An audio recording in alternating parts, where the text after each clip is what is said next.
श्रीपाद श्रीवल्लभ संपूर्ण चरित्रामृत श्री गुरुवे नमः. श्रीपादराजं शरणं प्रपद्ये. अध्याय 7. खगोल वर्णन.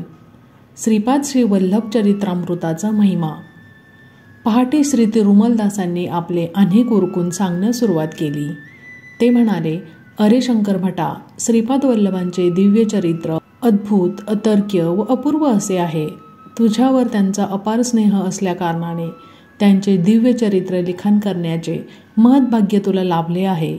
असा हा दिव्य योग श्रींच्या संकल्पाने तुला लाभला आहे. श्रीपादाचे एकाच वेळी अनेक ठिकाणी प्रकट होणे. नरसावधानी मृत्युमुखातून बाहेर पडल्यावर त्यांच्यातील आकर्षण शक्ती क्षीणावली.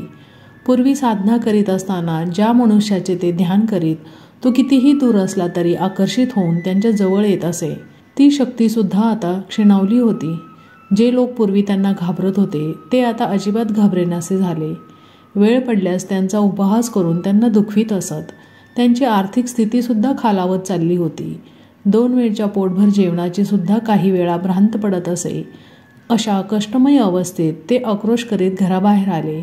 त्यावेळी महाचार्य बापन्नाचार्यलू त्यांच्या नातवास कडेवर घेऊन आपल्या घराकडे जात होते. राजशर्माच्या घराकडून वळसा घेतल्यावर जो मार्ग येईल तो थेट बापन्नाचुर्ल्याच्या घराकडे जात असे. श्रीपाद बालपणी आपल्या घरापेक्षा अधिक वेळ आपल्या आजोबांच्या घरीच राहत. श्री नृसिंह वर्मा व श्री व्यंकटप्पा श्रेष्ठी यांच्या घरी सुद्धा स्वेच्छेने जात. श्रीपादांशी बोलावे असे नरसावधानींच्या मनात आले. त्या गोंडस आणि लढिवाळ अशा दिव्य बालकास एकदा तरी कडेवर घेऊन लाड करावे असे त्यांना वाटले. नरसावधानींची दृष्टी श्रीपादावर पडली. श्रीपादांनी नरसावधानीकडे पाहून मंद स्मित केले. ते स्मित हास्य अत्यंत मोहित करणारे होते. नरसावधानी भिक्षेसाठी श्रेष्ठींच्या घरी गेले. तेथे श्रीपाद श्रेष्ठींच्या मांडीवर खेळत असलेले दिसले. नरसावधानींकडे पाहून श्रीपाद मिश्किलपणे हसले. नरसावधानी भिक्षा घेऊन ते नरसिंहवर्म्याच्या घरी गेले. तेथे त्यांना श्रीपाद नरसिंहवर्म्याच्या खांद्यावर खेळत असलेले दिसले. नरसावधानीकडे पाहून श्रीपाद पुन्हा मिश्किलपणे हसले. एकाच वेळी पालक श्रीपाद श्रेष्ठींच्या घरी, वर्म्याच्या घरी व आजोबा बापन्नाचार्युलू यांच्या घरी होते. नरसावधानींना हे स्वप्न आहे की विष्णुमाया आहे हे कळतच नव्हते. गावातील लोक नरसावधानींचा छळ करू लागले. पादगया क्षेत्रातील स्वयंभू दत्ताची मूर्ती अदृश्य होण्यामागे नरसावधानींचा हात आहे अशी लोक निंदा करू लागले. या लोकनिंदेने पीडित होऊन नरसावधानी भ्रमिष्ठासारखे घरी परतले. त्यांना अशा स्थितीत पाहून त्यांची पत्नी अत्यंत दुःखी झाली. तिच्या मनातील वेदना प्रकट करण्यासाठी ती देवघरात गेली. तेव्हा तिने पाहिलेले दृश्य आश्चर्यकारक होते. त्यांच्या देवघरात श्रीपाद बसलेले होते. त्यांना पाहून त्या पतीपत्नीला अतिशय आनंद झाला. त्या उभयतांनी श्रीपादांना राजगिऱ्याच्या भाजीचे भोजन करण्याचा आग्रह केला, परंतु श्रीपादांनी जेवण्यास नकार दिला. काल, कर्म आणि कारण या तिन्हींचा एकाच वेळी संयोग झाल्यास असे अलभ्य योग जुळून येतात. विवेकवंत अशा योगांचे लाभ करून घेतात, तर अविवेकी या लाभास मुक्तात. श्रीपाद प्रभूंनी त्या पतीपत्नीच्या विनंतीस होकार दिला, परंतु या जन्मीसाठी नसून पुढच्या जन्मीसाठी. पुढल्या जन्मी ते महाराष्ट्राच्या पुण्यभूमीत श्री नृसिंह सरस्वतीच्या अवतारात त्यांच्या घरी अवश्य भोजन घेतील असे त्यांनी वचन दिले होते. एखादे समयी सूर्यचंद्राच्या गती बदलणे साध्य होईल, परंतु प्रभूंच्या वचनाच्या विरुद्ध जाणे पंचभूतासहित कोणत्याच जीवास शक्य नसते. जग जरी हिंदोळले, युग जरी पालटले, तरी श्रीपादांच्या लीला नित्य, सत्य व नित्य नूतन आहेत. देवघरात बसून श्रीपाद प्रभूंनी नरसावधानी आणि त्यांच्या धर्मपत्नीस हितोपदेश केला. हा उपदेश दत्तभक्तांना अत्यंत उपयोगी असा आहे. नरसावधानी व श्रीपाद वल्लभांच्या मध्ये झालेला संवाद व श्रीपाद प्रभूंचा उपदेश. प्रश्न: तू कोण आहेस? देवता, यक्ष, मांत्रिक? उत्तर: मीच आहे. पंचभूतात्मक सृष्टीतील अणुरेणूमध्ये विद्यमान असलेली अदृश्य शक्ती ती मीच. पशुपक्षासहित समस्त प्राणीमात्रामध्ये मातृ व पितृ स्वरूपाने स्थित आहे तो मीच. सकल सृष्टीचा गुरुस्वरूप पण मीच आहे. प्रश्न: तू श्री दत्तप्रभूंचा अवतार आहेस का? उत्तर: निसंशयाने मी दत्तच आहे. तुम्ही शरीरधारी असल्याने तुम्हाला माझी ओळख पटण्यासाठी मी शरीर धारण केले आहे. वास्तवता मी निराकार व निर्गुण आहे. प्रश्न: म्हणजे तुला आकार व गुण नाही एवढेच ना? उत्तर, निराकार असणे सुद्धा एक आकारच आहे. तसेच निर्गुण असणे हा देखील एक गुणच आहे. साकार व निराकार, सगुण व निर्गुण यांचा आधार तो मीच आहे आणि त्याच्या पलीकडे आहे असे जाण. प्रश्न, सर्वस्व तूच असताना प्राणीमात्रांना सुखदुःख का संभवतात? उत्तर, तुझ्यात असलेला तू जीव आहेस व तुझ्यात असलेला मी परमात्मा आहे. तुझ्यात कर्तृत्व भावना असेपर्यंत तू मी होऊ शकत नाही. जोपर्यंत तुझ्यात कर्तृत्व भावना असेल तोपर्यंत सुखदुःख, पापपुण्य अशा द्वंद्वातून तुझी सुटका होऊ शकत नाही. तुझ्यातील तू नष्ट होऊन तुझ्यातील मी उच्च दशेत असेन तेव्हा तू माझ्या निकट असशील. जसे जसे तू माझ्या निकट येशील तसतसा तू सुखदुःख, पापपुण्य या द्वंद्वातून मुक्त होशील. तू माझ्या आश्रयी असता सुखसंपन्न होशील. प्रश्न, जीवात्मा व परमात्मा हे वेगवेगळे आहेत असे काहींचे म्हणणे आहे. जीवात्मा व परमात्म्याचे घनिष्ठ संबंध आहे असे काहींचे म्हणणे आहे. तर जीवच परमात्मा आहे असे काहींचे म्हणणे आहे. यातील खरे काय? उत्तर, तू वेगळा व मी वेगळा अशी भिन्नत्वाची भावना असली तरी हरकत नाही. तुझ्यातला अहंकार नाश पावल्यावर आपण दोघे द्वैत्वात स्थित असता आनंदाची प्राप्ती होईल.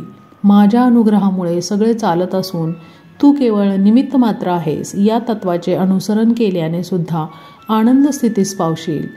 मोहाचा क्षय झाल्याने द्वैत स्थितीमध्ये असताना सुद्धा तू मोक्षसिद्धी पावशील. तुझ्यात आणि माझ्यात अत्यंत सामिप्य असताना मी तुझ्याद्वारे स्वतःच व्यक्त करतो. माझ्यातील सर्व शक्ती तुझ्याद्वारे अभिव्यक्त होत असताना तुझ्यातला अहंकार नाश पावून मोहक्षय झाल्याने या विशिष्ट असलेल्या अद्वैत स्थितीमध्ये पण आनंदाची प्राप्ती होईल. मोह नसल्यामुळे हा सुद्धा मोक्षच होय. तुझा अहंकार पूर्णपणे नाश पावल्याने कर्तृत्वाची भावना नाहीशी होईल. तुझ्यात तू नसून केवळ मी असलेल्या या स्थितीत मनाच्या कल्पनेने आकलन न होणाऱ्या ब्रह्मानंदाचा अनुभव करत असतो. म्हणून अद्वैत स्थितीत असला तरी मोक्ष प्राप्ती करू शकतो. द्वैत स्थितीत असला तरी, विशिष्टाद्वैत किंवा अद्वैत स्थितीत असला तरी मोक्षसिद्धी ब्रह्मानंद स्थिती मात्र एकच. ती स्थिती मन वाचा यांस अगोचर आहे. केवळ अनुभवाने जाणले जाते. प्रश्न, अवधूत स्थितीत असलेले काही जण ते स्वतः ब्रह्म असल्याचे सांगतात. तर तू अवधूत आहेस का? उत्तर, नाही, मी अवधूत नाही. मी ब्रह्म आहे आणि ब्रह्म सर्वस्व असल्याचे अवधूतांचे अनुभव आहे. तर मी ब्रह्म असून मी सर्वांतर्यामी असल्याची स्थिती माझी आहे. प्रश्न, तरी या किंचित भेदाचे रहस्य मला उमजले नाही. उत्तर, समस्त संसार बंधनातून मुक्त झालेले अवधूत माझ्यात लीन होऊन ब्रह्मानंद सुखाचा अनुभव घेतात. त्यांच्यात व्यक्तित्व नाही. व्यक्तित्व नसल्याने ते संकल्परहित असतात. या सृष्टीच्या महासंकल्पात महाशक्तीत मी आहे. जीव म्हणविणाऱ्या मायाशक्तीत पण मी आहे. माझ्यात लीन झालेले अवधूत सुद्धा तू परत जन्म घे अशी माझी आज्ञा झाल्यास त्यांना जन्म घेणे भाग आहे. संकल्पयुक्त सत्य ज्ञानानंद स्वरूप माझे आहे, तर संकल्परहित सत्य ज्ञानानंद स्वरूप त्यांचे आहे. प्रश्न, बीजास भाजल्याने परत अंकुरित होत नाही, तसेच ब्रह्मज्ञान प्राप्त करून ब्रह्ममय झालेल्यांना परत जन्म घेणे कसे बरे साध्य होईल? उत्तर, भाजलेल्या बीजांचे पुनरंकुरित न होणे हा सृष्टीचा धर्म आहे. भाजलेल्या बीजांना पुनरंकुरित करणे हे सृष्टीकर्त्याचे शक्ती सामर्थ्य आहे. खरे पाहता माझा अवतार या सिद्धांतामध्ये सत्य धर्म निरूपण करण्यापूर्वी झाला आहे. प्रश्न, दत्तप्रभू श्रीपादा विवरण करावे. उत्तर, भूत, भविष्य, वर्तमान हे अवस्थात्रय तसेच सृष्टी, स्थिती, लय इत्यादी त्रयांचे अतिक्रमण करून वडील अत्री महर्षी प्रसिद्ध झाले. सृष्टीतील कोणत्याही जीवाविषयी किंवा कुठल्याही वस्तूविषयी असूया, द्वेष, लेश मात्र नसल्या कारणाने माता अनुसया विख्यात झाली. ब्रह्मा, विष्णू, रुद्र यांस आधार व अतीत असलेल्या त्या परमज्योती स्वरूपाचे दर्शन प्राप्त करण्यासाठी अत्री महर्षीने घोर तपश्चर्या केली. त्या परमज्योती स्वरूप परमात्म्याने आपल्या अमृत दृष्टीने सृष्टीतील प्रत्येक प्राण्यास व वस्तूस अवलोकन करून अनुग्रह करावा या हेतूने अनुसया मातेने तपाचरण केले होते. कर्मसूत्रांप्रमाणे पापपुण्यास अनुसरून सुखदुःख प्राप्त होत असल्याकारणाने महापापाचे फळ स्वल्प व स्वल्प पुण्याचे फळ अधिक व्हावे या संकल्पाने अनुसया प्रार्थना करीत असे. कठीण अशा लोहखंडास जिवंत व खाण्यास योग्य अशा चण्यामध्ये आपल्या तपोबलाने मातेने रूपांतर केले. खनिजातील चैतन्य निद्रा अवस्थेत असते. तरु गुलमादीमध्ये अर्धनिद्रावस्थेत असते. पशुमध्ये पूर्ण चैतन्याची स्थिती असते. खनिज म्हणून जन्मास येऊन मरण पावणे, नंतर वृक्षेतर जन्म घेऊन तदनंतर पशुजन्म पावून शेवटी मनुष्य जन्म घेतलेल्या मानवाने विवेक, ज्ञान व वैराग्यवंत होऊन त्याच्यात सुप्त असलेल्या परमात्म शक्तीस जागृत करून मोक्ष प्राप्त केला पाहिजे. प्रकृतीतील परिणामक्रमाचा धर्म परमात्म्यांच्या अनुग्रहाने बदलू शकतो असे मातेने सिद्ध केले. त्रिमूर्तीच्या रूपात असलेले चैतन्य जागृत अवस्थेत असल्याकारणाने निद्रावस्थेत बदलून त्यांना लहान बालकांचे रूप दिले. त्रिमूर्तींच्या शक्ती एकवटून अनघादेवी रूप धारण केले. दत्तात्रयांचा अवतार घेऊन अनघादेवीचा अर्धांगिनी म्हणून स्वीकार केला. श्रीपाद श्री वल्लभावतारी वामभागी अनघादेवी व दक्षिण भागी दत्तात्रेय असून अर्धनारीश्वर रूपाने प्रभूंचा जन्म झाला. अशा महोत्तर सृष्टीस आपल्या संकल्पमात्राने सृजन करण्याचे शक्ती सामर्थ्य असलेल्या प्रभूस आवश्यकतेनुसार सृष्टीधर्मांमध्ये बदल घडविणे सहज शक्य आहे असे तू जाण. प्रश्न. श्रीपादा, सृष्टीधर्मामध्ये बदल घडविण्याचे सामर्थ्य असलेला तू माझ्या दारिद्र्याचे हरण करू शकत नाही का? उत्तर. अवश्य तुझे दारिद्र्य हरण करीन, परंतु तुझ्या पुढच्या जन्मी थोडेफार दारिद्र्य भोगल्यावर. राजगिऱ्याचा विषय अगदी क्षुल्लक होता, तरी तुला राजगिऱ्यावर इतका मोह होता. आई, वडील किंवा आजोबा कोणाकडून याचना केली नव्हती. माझ्यासारख्या बालकाचा आहार असणार तो किती? राजगिऱ्याची इच्छा झाल्याबरोबर तू ते दिले असते तर आजची स्थिती उद्भवली नसती. पण आता ती वेळ गेली. तुझ्या मनातील मालिन्य दूर करण्यासाठी तुझे हे जीवन पुरणार नाही. प्रत्येक मनुष्य आपले पुण्यफल आयुष्य, ऐश्वर्य, कीर्ती, धन, सौंदर्य इत्यादी रूपाने पावतो. पापाचे फल म्हणून दारिद्र्य, अल्पायुषी, कुरूप, कुख्याती इत्यादी पावतो. तुझ्या पुण्याचा अधिक भाग काढून तुला आयुष्य दिले, जेणेकरून तुझे पुण्य खर्च झाले. आता तुझे पाप जास्त असल्याकारणाने दारिद्र्य भोगले पाहिजे.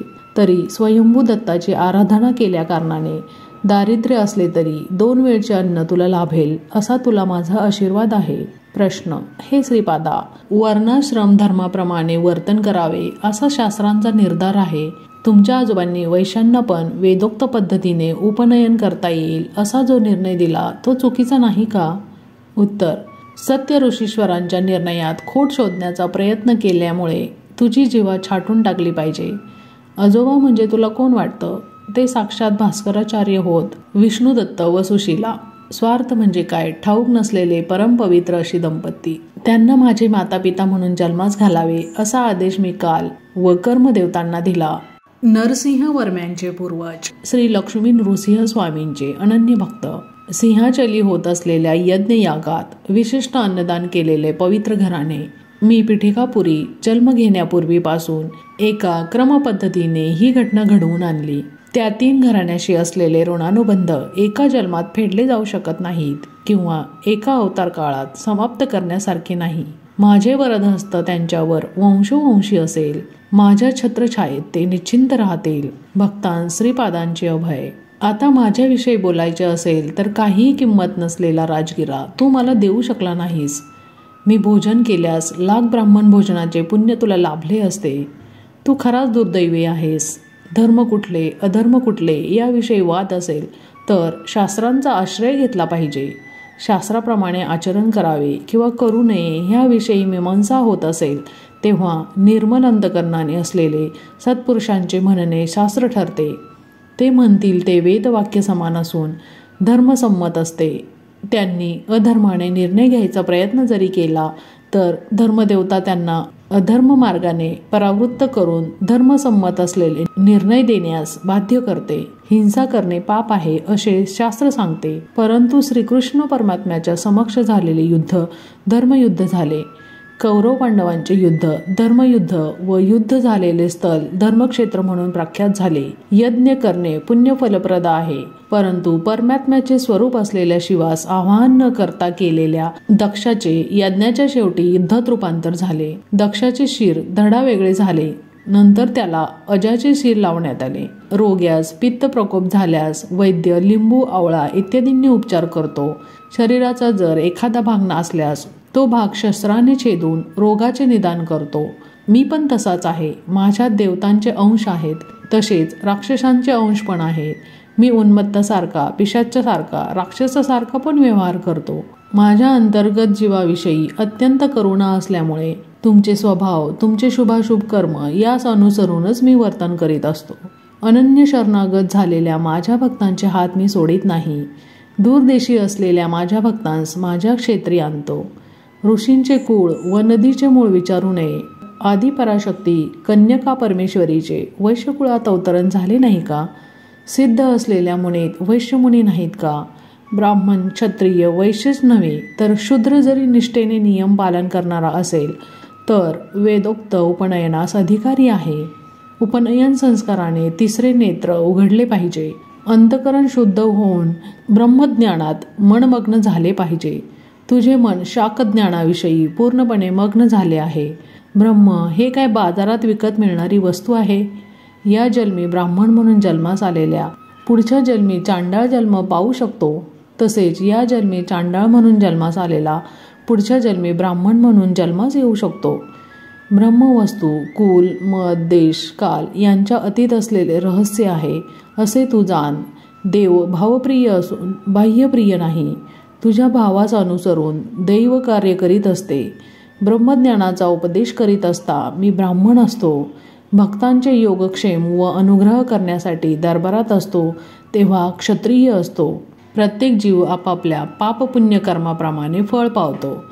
प्रत्येक जीवाचा लेखाजोगा माझ्याजवळ आहे. तोलून मापून पाप पुण्याचे फल वाटप करताना मी वैश्य आहे. भक्तांचे कष्ट आपल्या शरीरावर घेऊन त्यांना सुखशांती प्रदान करण्याचा सेवाधर्म मी धारण केला असता क्षुद्र असतो. जीव मृत्यू पावल्यावर चिताग्नी देऊन त्याच्या शरीरास भस्मीभूत करून उत्तम गती प्राप्त करून देत असताना मी डोम असतो. आता तू मला सांग, मी कोणत्या कुळाचा आहे? प्रश्न: श्रीपादा, क्षमा करा, मी अज्ञानी आहे. आपण साक्षात दत्तप्रभू आहात. समस्त जीवांचा आश्रय तूच आहेस. खरे पाहता या सृष्टीची रचना कशी झाली याचे विवरण करून मला कृतार्थ करावे. लोकालोक वर्णन. उत्तर: आजोबा, स्वर्गात 88,000 गृहस्थ मुनींचा वास असतो. पुनरावृत्ती होणे त्यांचा धर्म असून धर्मप्रचारासाठी बीजरूपाने ते विद्यमान असतात.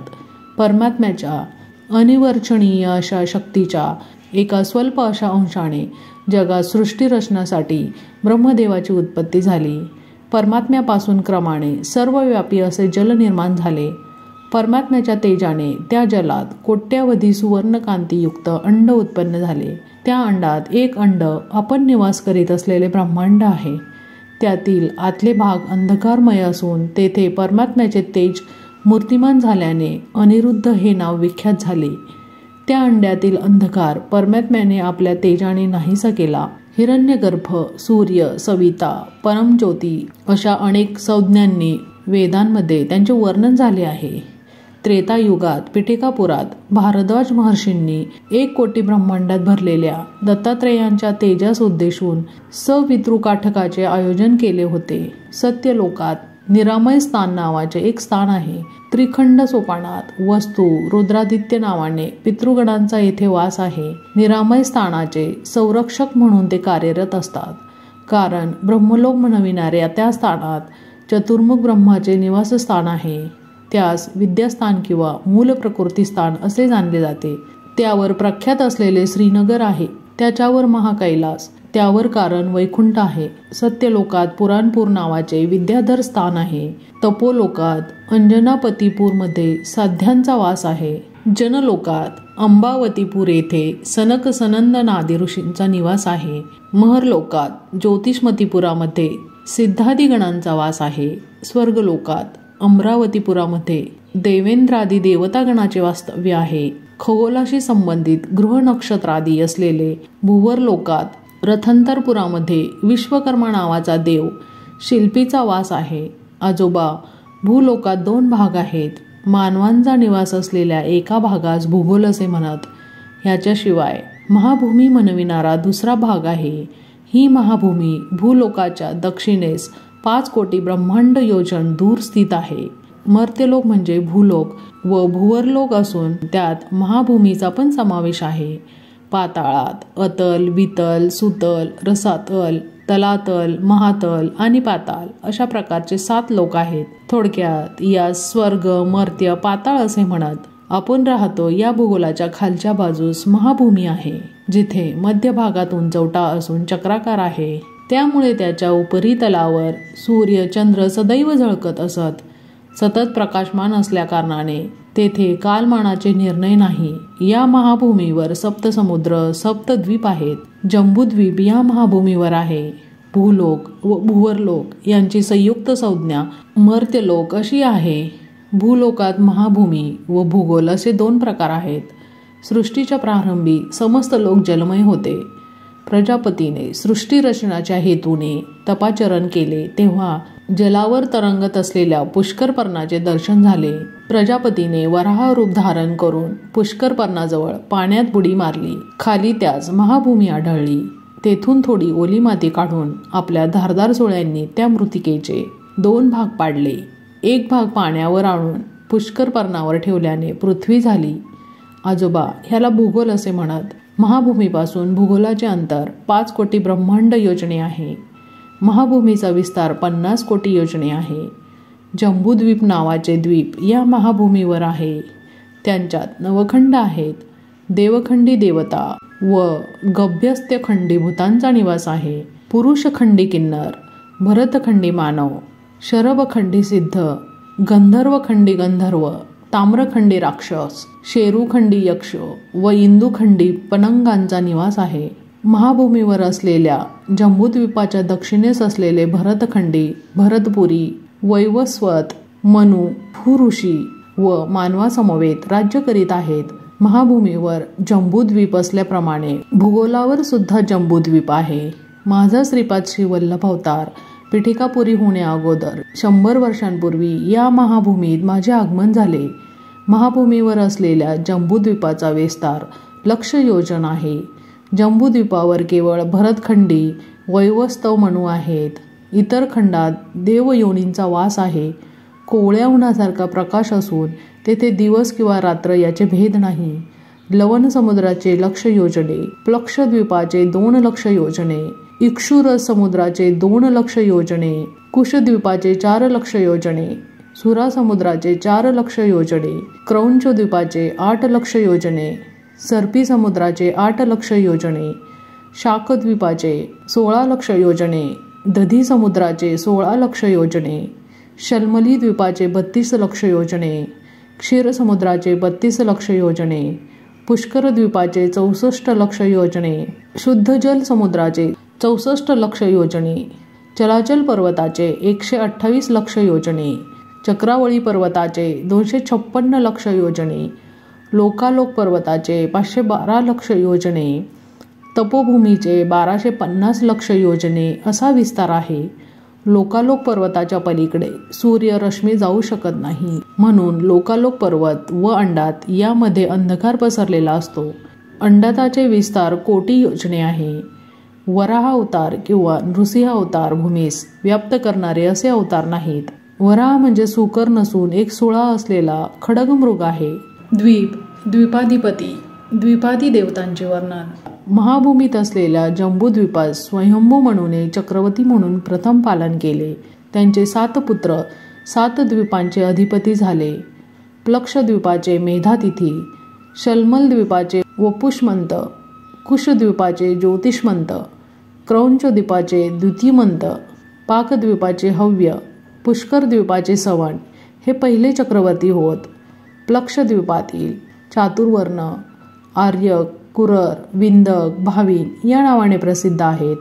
चंद्राकृतीत असलेले विष्णू यांचे आराध्य दैवत आहे.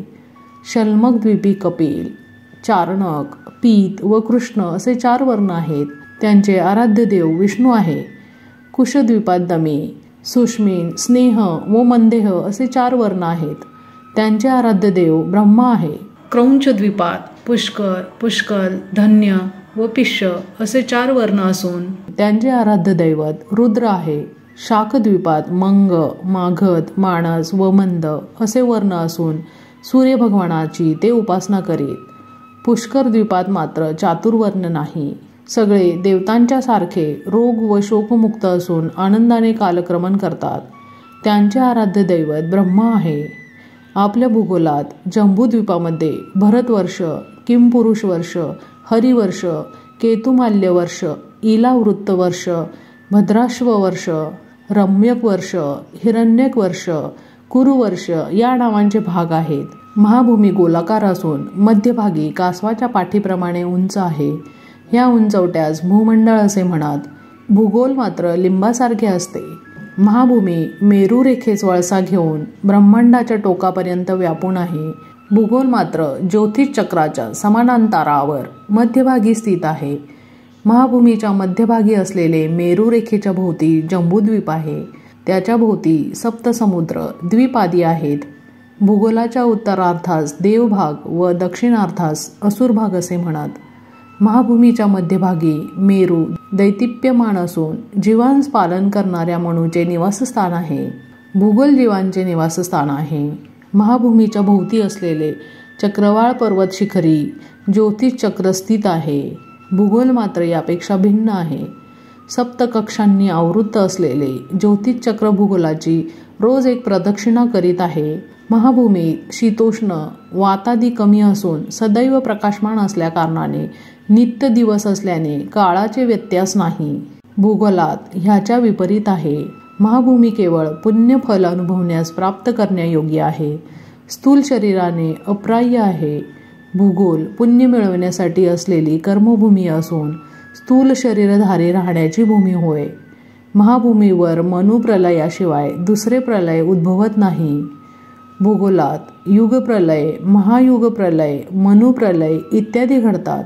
महाभूमीस धात्री, विधात्री अशी नावे आहेत.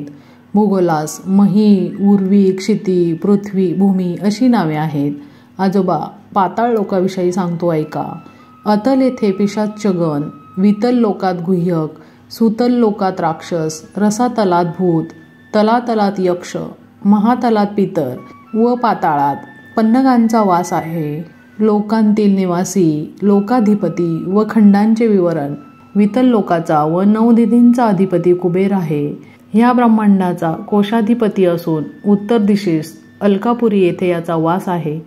वितल लोकाच्या मेरूच्या पश्चिमेस योगिनीपुरात मै राहतो. हा राक्षसांचा शिल्पी असून त्याने त्रिपुरासुरांस आकाशात उंच विहार करण्यास योग्य असे त्रिपुर निर्माण करून दिले. सुतलातील वैवस्वतपुरात यमाचे अधिपत्य आहे. हा दक्षिण दिशेचा अधिपती आहे. या नगरात प्रवेश करण्यापूर्वी अग्निहोत्रा नदी आहे. या नदीस वैतरणी असे म्हणतात. पुण्यवंतास ही नदी सुलभ रीतीने ओलांडता येते व पापात्म्यास अति कष्टदायक ठरते. रसातलात पुण्यनगर येथे निरुत्री नावाचा दैत्य राज्य करतो. हा नैऋत्य दिशेचा अधिपती आहे. तलातल लोकात धनिष्ठपुरात पिशाच्च गणाबरोबर वेताळाचे राज्य आहे. महातलातील कैलासपुरी सर्व भूतगणासहित कात्यायनीपती ईशान आहे. ते ईशान्य दिशेचा अधिपती होय. पाताळात वैकुंठ नगर आहे. त्यात श्रीमन्नारायण पाताळात असलेल्या असुरांसहित वासुकी इत्यादी सर्पश्रेष्ठांबरोबर शेषशायी होऊन विराजमान आहेत. ह्यास श्वेतद्वीपात असलेले कार्यवैकुंठ असे म्हणत. पाताळ लोकात त्रिखंड सोपान आहे. प्रथम खंडात अनंग जीवांचा निवास आहे. द्वितीय खंडात प्रेतगणांचा वास आहे. तृतीय खंडात यातनामय शरीर प्राप्त झालेले जीव दुःखाने आक्रोश करीत असतात. महाभूमीमध्ये सप्तसमुद्र, सप्तद्वीप आहेत. यांच्या मध्यभागी जंबूद्वीप आहे. जंबूद्वीपाचे 9 खंडांमध्ये विभाजन झाले असून दक्षिणेस असलेल्या खंडास भरतखंड असे म्हणत. भरतखंडात भरतपूर येथे स्वयंभू मनू राहत असे. अनेक पुण्यजीव ऋषी इत्यादी स्वयंभू मनूच्या राज्यात वास करीत. ते लोकांचे तसेच धर्माचे पालन करीत. महाभूमीवर सप्तद्वीपाभोवती चराचर, चक्रवाळ, लोकालोक असे पर्वत स्वर्गलोकांपर्यंत व्यापून आहेत. हे कांती किरणांस आपल्यामधून कधीच प्रसारित होऊ देत नाहीत. महाभूमीच्या खाली 7 अधोलोक आहेत. ह्यास सप्त पाताळ असे म्हणत. अतल लोकात पिशाच्चांचा निवास आहे. वितल लोकात अलकापुरीत कुबेर असतो व योगिनीपुरात राक्षसांसमेत मय असतो. सुतल लोकात राजा बळी आपल्या परिवारासह असतो. वैवस्वतपूर यमाचे निवासस्थान असून येथील नरकात पापी जीव यातना भोगतात. रसातल लोकात पुण्यपूर येथे निर्वृती भूतगणासहित निवास करतो. तलातल लोकात धनिष्ठापुरात वेताळ राहतो व कैलासपुरी रुद्र. महातलात पितृदेवांचा वास आहे. पाताळात श्वेतद्वीप वैकुंठ आहे. यात नारायणाचे निवास आहे. मेरूस लागून अधोभागी अनंग जीव प्रेतगण व यातनादेह असतात. निरालंबन सुच्छग्र स्थानात महापातकी असत. भोजनांती रौरवे अपुण्य निलये पद्मार्बुद निवासीनाम आर्थीनामम उदकम दत्तमक्षय्यमुपतिष्ठती म्हणून उत्तरापोषणात उदकयांस प्रदान करीत असतो. लोकाचे नाव, त्यांचे विस्तीर्ण विवरण. भूलोकात असलेले भूगोल व महाभूमी भिन्न आहेत. याचे स्पष्टपणे समजून घे. भूगोल बिंदूच्या वर ऊर्ध्व ध्रुव स्थानापर्यंतच्या प्रदेशात मेरू रेखेस प्रकाशमान करणारे सूर्यलोक होय. हे सूर्यदेवतेचे लोक असून सूर्यग्रह मंडल नव्हे. याचप्रमाणे चंद्रलोक, अंगारक लोक, बुधलोक, गुरुलोक, शुक्रलोक, शनेश्वरलोक, राष्ट्रादी देवतालोक, नक्षत्र देवतालोक, सप्तऋषीलोक, ऊर्ध्व ध्रुव लोक असे आहेत. याशिवाय आणखी अवांतर लोक सुद्धा आहेत. भूमध्य बिंदूपासून सूर्यलोक लक्ष ब्रह्मांड योजन आहे. हे सूर्यग्रहाचे अधिपती असलेले सूर्यदेवतेचे स्थान आहे. भूमध्य बिंदूपासून चंद्रलोक 2 लक्ष ब्रह्मांड योजने, अंगारक लोक 3 लक्ष ब्रह्मांड योजने, बुधलोक 5 लक्ष ब्रह्मांड योजने, गुरुलोक 7 लक्ष ब्रह्मांड योजने, शुक्रलोक 9 लक्ष ब्रह्मांड योजने, शनेश्वर लोक 11 लक्ष ब्रह्मांड योजने, राष्ट्रादी देवता लोक 12 लक्ष ब्रह्मांड योजने, नक्षत्रादी देवता लोक 13 लक्ष ब्रह्मांड योजने, सप्तऋषी लोक 14 लक्ष ब्रह्मांड योजने, ध्रुव लोक 15 लक्ष ब्रह्मांड योजने आहे. याप्रमाणे भूमध्य बिंदूपासून विविध अंतरावर स्वर्गलोक, महरलोक, जनलोक, तपोलोक, सत्यलोक आहेत. भूमध्य बिंदूपासून ब्रह्मांडास भोवती भिंतीसारखे म्हणजे अंडांतापर्यंत 24,50,00,000 ब्रह्मांड योजनांचे अंतर आहे. भूमध्य बिंदूपासून अंडांताच्या बाहेरपर्यंत 25,50,00,000 ब्रह्मांड योजनांचे अंतर आहे. भूलोक, भूवरलोक व स्वरलोक प्रलयकाळी नाश पावतात. स्वरलोकावरील महरलोक थोडेफार नाश पावून थोडे स्थिर राहतात. त्यावर असलेले जन, तप व सत्यलोक ब्रह्माच्या आयुष्याच्या अंती नाश पावतात. स्वर्ग म्हणजे स्वरलोक, महरलोक, जनलोक, तपोलोक, सत्यलोक व अंडार्तापर्यंतचा प्रदेश. दत्त म्हणजे कोण? आजोबा, दत्त तत्व तुला अनुभवायचे असेल तर लक्ष वेळा जन्म घेतले पाहिजे. कोट्यानुकोटी ब्रह्मांडास व्याप्त करून त्यांचे अतिक्रमण करून असलेले एकमेव तेजो महाराशी म्हणजे दत्त असे समज.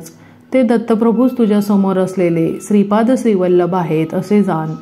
श्रीचरणांनी केलेला हितोपदेश ऐकून नरसावधानी व त्यांची पत्नी चकित झाले. 1 वर्षाच्या बालकाने साधिकाराने एवढे महत्त्वपूर्ण व गहन असे विषय सांगणे व स्वतः दत्त असल्याचे निरूपण ऐकल्यावर नरसावधानी व त्यांच्या पत्नीस राहवले नाही. ते ढसढसा रडू लागले. त्या दिव्य शिशूचे श्रीचरण स्पर्श करावे अशी इच्छा व्यक्त केली. त्या श्रीपादांनी नकार दिला. नरसावधानी व त्यांची पत्नी जागच्या जागी खिळून राहिले. श्रीपाद पुढे म्हणाले, मी दत्त आहे. कोट्यानुकोटी ब्रह्मांडात व्याप्त असलेले एकमेव तत्व मीच आहे. दिग हेच वस्त्र म्हणून दिगंबर आहे.